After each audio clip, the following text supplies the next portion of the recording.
Hello, everyone. I'm Bob Heil, and I'm really excited to be here today. I thank Gigaparts for inviting me. We want to talk about COVID, but wait a minute. We're not talking about the pandemic and all that. We're talking about the fact that for about the past year or more, you've been washing your hands 3 and 4 times a day, cleaning things thoroughly. What about your amateur radio gear? Have you paid attention to that? We're going to go through a few things here and maybe enlighten you to what might be able to be done to cause some really good clean things. First of all, we're going to remove the screen from this PR37. Most all of our microphones comes off very easily. Just make sure you don't do it real quick. You want to make sure you don't get anything caught up in there. I use a pair of needle nose to go in and pick out the inside. There we go. The inside foam. Again, it's acoustically transparent. Just because you have some foam stuck somewhere, that doesn't work. It has to be acoustically transparent so it doesn't stop any of the frequencies. Take that, wash it. I usually just take a bowl with water in it. Just wash it and clean it. You'd be surprised how much stuff's going to be in there. And I do another bowl and I put Dawn in it, dishwashing detergent, and I really scrub it well. Make sure it's very clean. But again, let that set for a day or two. You want to make sure there's absolutely no moisture there. Same thing goes with the screens that you put onto the microphones. You want to wash them in just plain water. Turn them inside out and wash both sides. Let them dry. Let them dry for a good day. The little windscreen that comes on the most all of the headsets. And then with the headset itself, like the BM10, that's got a little foam. Take that foam ear pad off and same thing. Put it in that dish and wash it thoroughly. Again, I don't use any soap on these. I just wash them in water and just make sure that they're really dry. Most all the headsets, the pads come off one way or the other. Some have to have 2 or 3 screws, but you'll see it when you get into it. These just fit around the edge. When you get them off, I usually just take a wipe and clean it. That gets the inside fairly clean. And the same thing with the pad.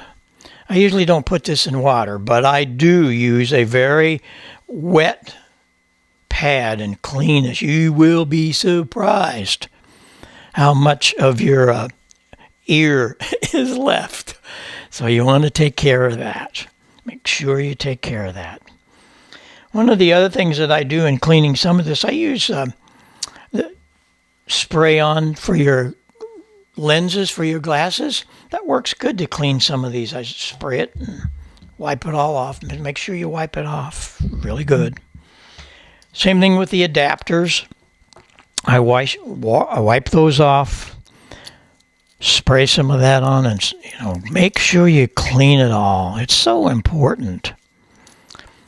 You want to unplug and plug these too, every 4 or 5 months, because you probably never do that. You probably plug it in and never do it again. That's not good, because what happens, the connectors are made to self-clean themselves, actually. It's not just a pin inside a little tube. This little tube has little edges to it. And as you plug and unplug, it kind of self-cleans itself. But you want to do that every once in a while and thoroughly clean the connector. So important. Push to talk switches. Oh man, can you think about how much stuff is on there? Dirty. You want to clean that. Be sure you clean the cable. And same thing with my favorite, the HS2. I designed that And I love it because it's so comfortable. All the other switches, you got to use the thumb. This way you don't have to. It's like a 38 special. But clean the cable very, very thoroughly. If you have a desk stand, same thing. Use a good wet Lysol wipe. Clean that all out. It's just so important. And you're going to find there's some dirt running around. Let's talk about the cables. It's important to pay attention here. I'm going to take a wipe. This is a cable I unplugged from a transmitter here a couple of days ago I'm working on. I'm going to thoroughly clean this with the wipe. Now the wipe is really wet. That's important.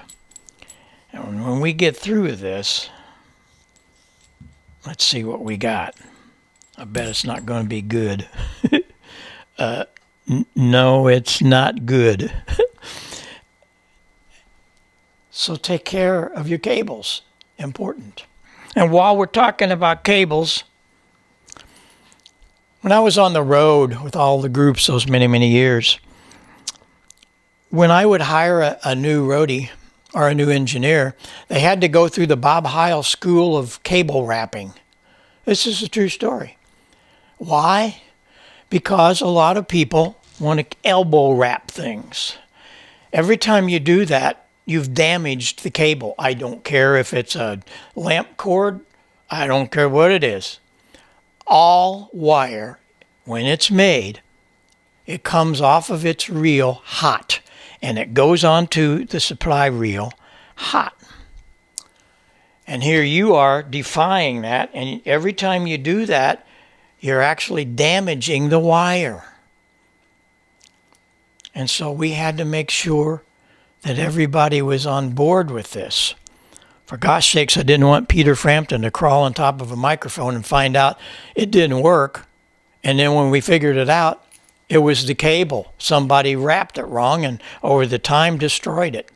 Here is how you properly wind any kind of wire. Here's the deal. You hold on to the end. But the secret to it is what happens here. Come down here a little ways. Give that a twist. And as you twist it, watch what happens up here. It's telling you it wants to go home. And as you continue to simply twist it, it's wanting to go back home. Perfectly wrapped the way it was born, so to speak. So save your cables. Cables cost a lot of money.